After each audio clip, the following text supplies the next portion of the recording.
We are back in our hometown, Corpus Christi, Texas.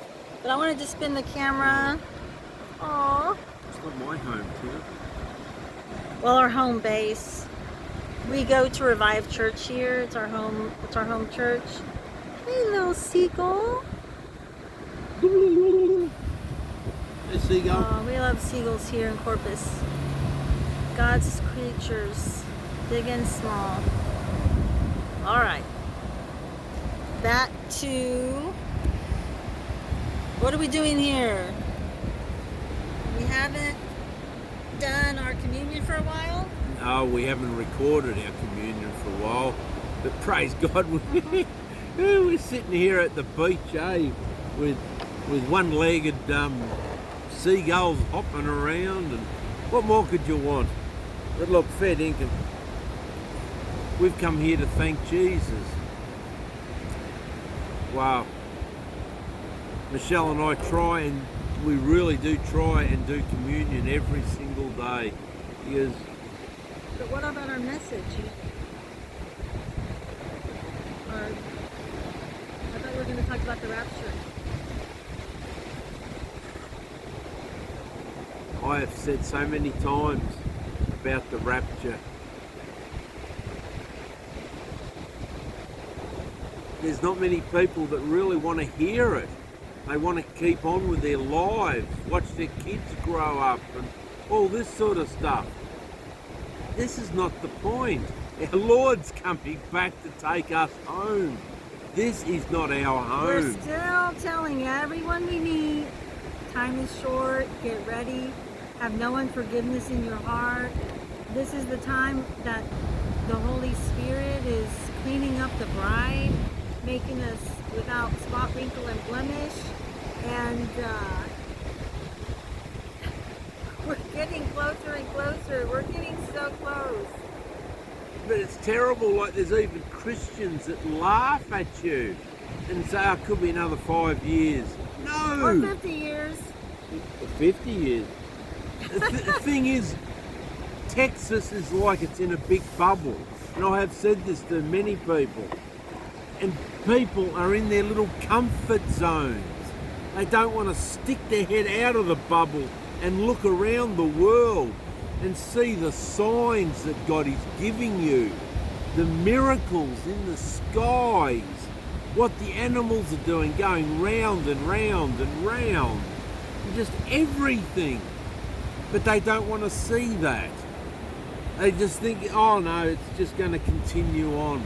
We are in the times of Noah, where people will get married, they will divorce, they will work country, they will plough fields, they will sow paddocks, and they're not even worried about what is happening. We've got to be watching. Jesus, he didn't say, oh, if you've got time, look up. No, he said, look up, it is your redemption. Like fair dinkum. Please, people, tell your children. There's one bloke we listened to, he was so blown out of his tree. He said, my pastor actually preached the other morning on a Sunday about the rapture. And Tom speaks about the rapture every single day. God gave him the assignment to go to the river and preach the gospel about the rapture. So preachers, tell your congregation, because they've got to be ready. There is a crown of righteousness for all people who watch. You don't want to... Here come all the seagulls. And wouldn't you agree, love? You people don't want to be like the 10 virgins, the 5 that were smart and the 5 that had no oil. They had to go looking for oil and they missed it. God shut the door. I cannot say what is going to happen, but all I can say is do as Jesus says. Watch. Isn't that right, love? That's right. Just watch and just take note of what's happening. And trust God. You know, as God provides for the birds of the air, He has provided for us this whole past year, he sent us on a great adventure. And then we've been to 3 different churches doing helps ministry. Everything from building a little concrete deck on the back of the house, doing landscaping. We built steps at the back of the house. Yeah, their front lawn. Just wherever the Lord plants you, minister God's love wherever you go, because the people are still coming into the kingdom, and God knows that last person who's going to come in right before his appointed time that we go out of here.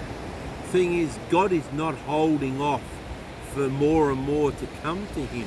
God has got a plan. His appointed time is set, and that appointed time is drawing near. And we don't know. We are in the season right now. We are in the last days.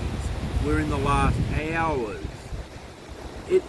Satan has got it all worked out with all governments, times from 2023 through to 2030.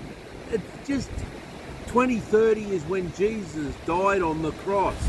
You take 7 years off that, comes back to 2023, which is right now. And this feast... God does not make things hard to understand, especially when you have the infilling of Holy Spirit.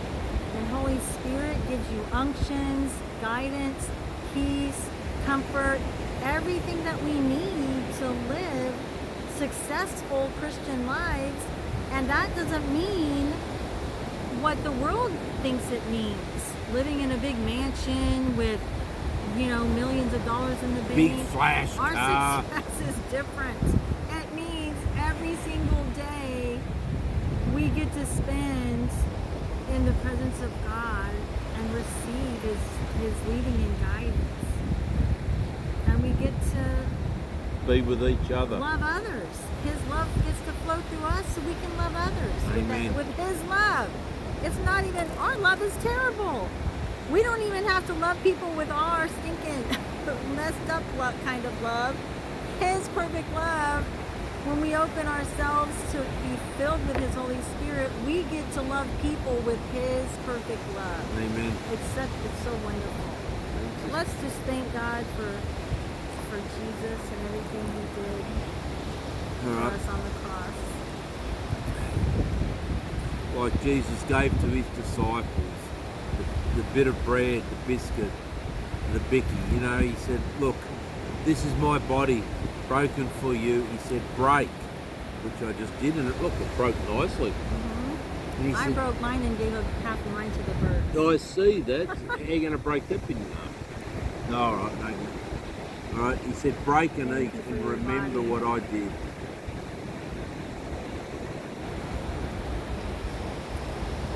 Thank you for your body given for us,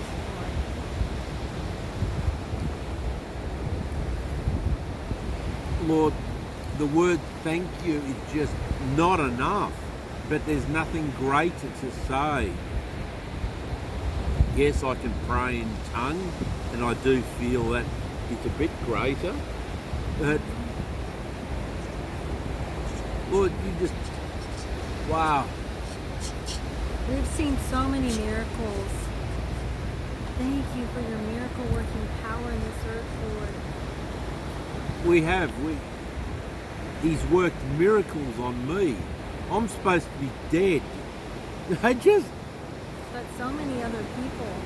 Oh. Thank you, Lord, for the miracles you've done. All the homeless people that we saw miracles happen in, and just we take this. And Jesus said, he was hanging on the cross, he said, Father, forgive them, for they know not what they do. Thank you, Jesus, for forgiving all of our wretchedness. Thank you, thank you. Thank you, Jesus.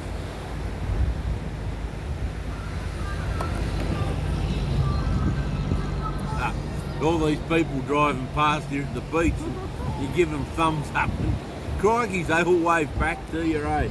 It's good, eh? All right, we'll I catch have- us all later. Hey, wait. Let's Wait. close with a scripture. Let's close with 1 Thessalonians 4, verse 16 and 17. Yes. For the Lord himself will descend from heaven with a shout, with the voice of the an archangel, archangel, and with the trumpet of of God. God. And the dead in Christ will shall rise first. first. Then we who are alive and remain shall be caught up together with them in the clouds to meet the Lord in the air. Amen. And thus we shall always be with the Lord. Hallelujah. Hallelujah. It's like Jesus said, I am going to prepare a place for you. Now, fair dinkum people, the time is now. We are going home.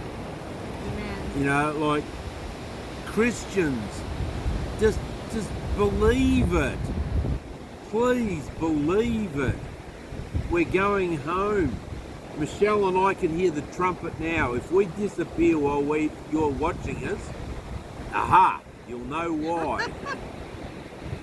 God bless you.